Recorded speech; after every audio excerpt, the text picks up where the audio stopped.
Hola a todos, yo soy Ele y hoy traigo un tutorial sobre cómo pintar, dando algunos consejos y sobre todo desde el punto de vista de cómo yo suelo trabajar.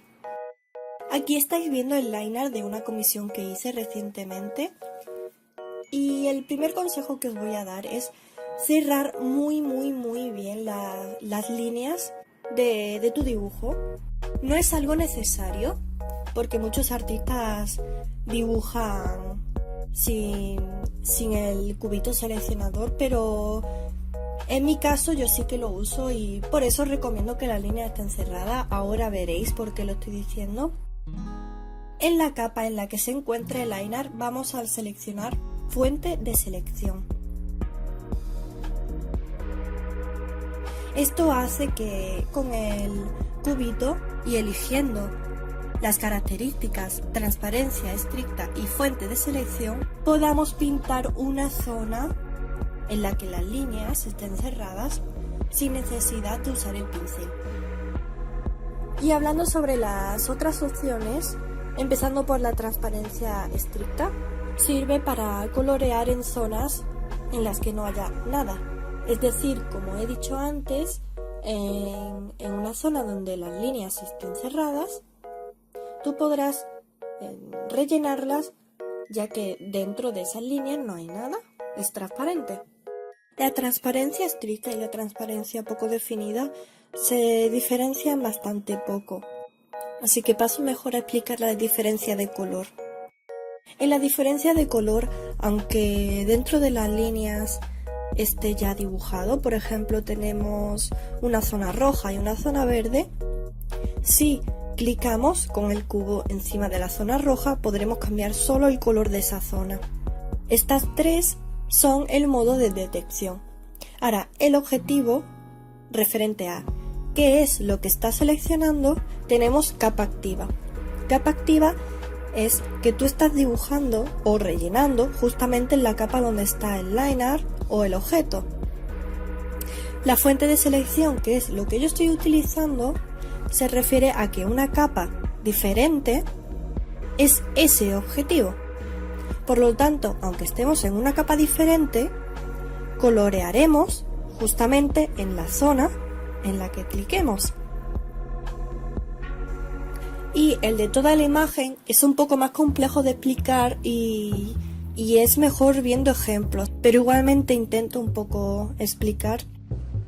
Por ejemplo, si tenemos el liner y hemos coloreado una zona, digamos el cabello, y ahora estoy dibujando la sombra, puedo hacer una línea con el pincel que llegue desde el liner, desde una zona del liner, mejor dicho, hasta otra. Entonces ahora yo puedo rellenar esa zona solamente en la que está esa línea, coloreando una parte de la capa que rellené con la selección. Vale, es un poco complicado, de todas formas haré más tutoriales y explicaré esto muchísimo mejor con mejores ejemplos. Ahora digamos que a ti te gusta hacer las líneas más delgadas. A mí, en cambio, me gusta hacer las líneas más gruesas.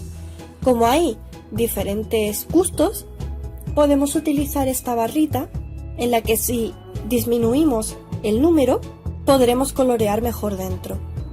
Es decir, si tiene un número muy alto y si las líneas son más delgadas, seguramente el color salga fuera de las líneas. Yo recomiendo, para tener las capas más organizadas, crear carpetas. Por ejemplo, yo creo una carpeta con el nombre del color, en la que se refiere al color en general de todo el dibujo, y dentro de esa carpeta creo otra con los nombres de cabello, piel, etc. Y ahí, dentro de esa subcarpeta, creo las diferentes capas que me servirán para colorear el pelo con las sombras, el reflejo, luego la carne con las sombras también. Esto simplemente te ayuda a organizarte mejor. Y otro de mis consejos es que para que todo quede bien coloreado, porque hay veces en las que hay sitios a donde el cubito no llega, pues utilicemos un color bastante fuerte para que veamos si quedan algunos huecos sin colorear. Esa era una opción, pero la que yo suelo usar es colorear con el pincel y luego usando el cubito y ese cuadrado que veis ahí nos sirve a modo de goma. Y aquí ha pasado lo que os dije antes. Tengo que bajar el número de esa barrita para que detecte el line art.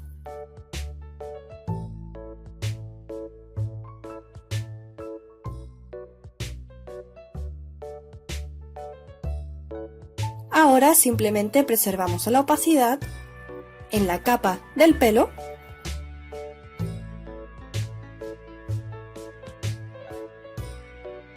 y ahora mágicamente podemos colorear encima sin salirnos del liner.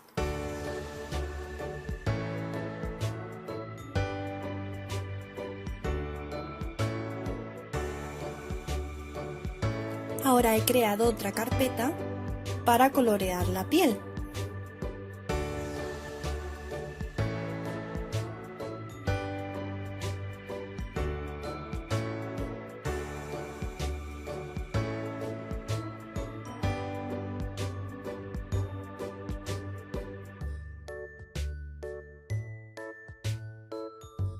Ahora estoy mostrando otro modo de hacerlo. Para que no queden huequitos sin colorear, podemos pintar el fondo de un color diferente y pintar sobre otra capa la zona que deseemos. En este caso es la piel.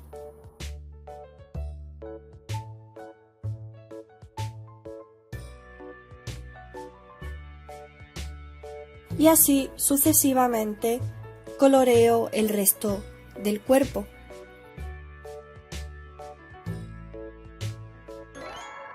Otro truco para hacer el blanco y más rápido es ir a filtro y matiz y saturación.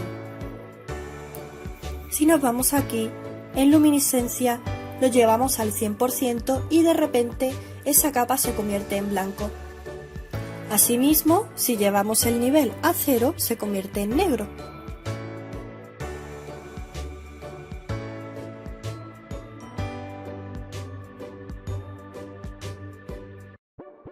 Ya que este personaje tiene un degradado en el pelo, tenemos que crear una nueva capa encima de la capa donde coloreamos el pelo, seleccionar el color más oscuro y usando el aerógrafo podemos colorear así.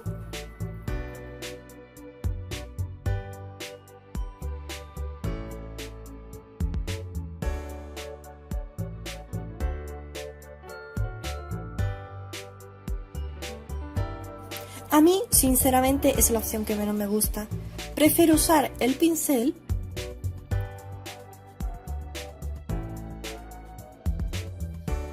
y luego usando un pincel al agua podemos difuminar.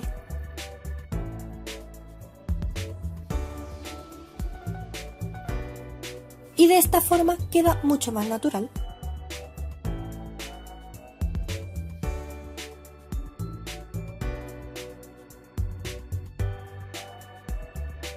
El mismo método lo usamos para hacer distintos estampados en la ropa.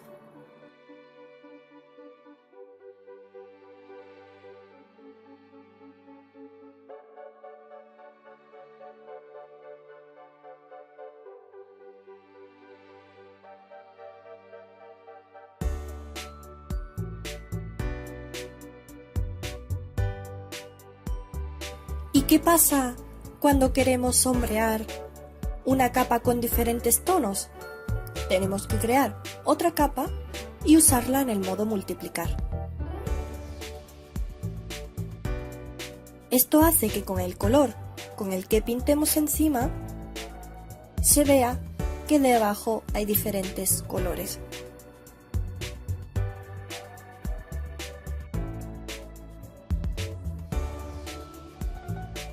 Si veis, hay una diferencia entre el color de arriba y el color de abajo. Entonces simplemente seleccionamos un color cualquiera y pintamos encima.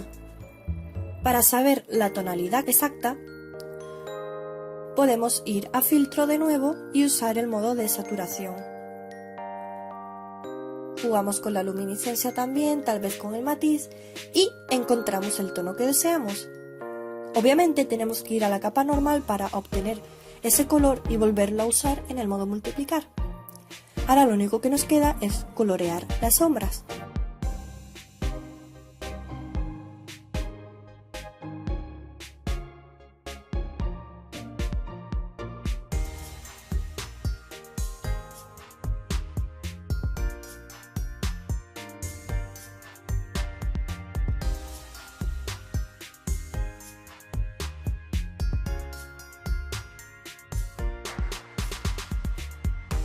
Por supuesto, para sombrear la ropa, ya que tiene diferentes estampados, también debemos usar las capas en modo multiplicar.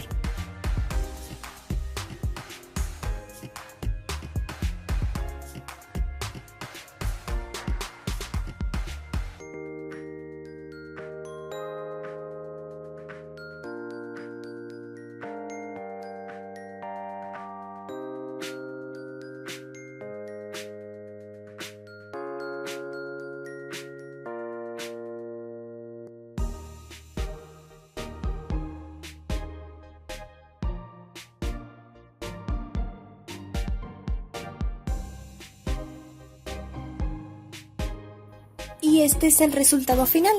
Espero que os haya gustado el vídeo y que sobre todo os ayude a mejorar en vuestros dibujos. Y si tenéis dudas, podéis ponerla debajo de los comentarios y las responderé todas.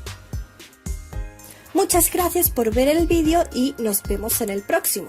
¡Chao!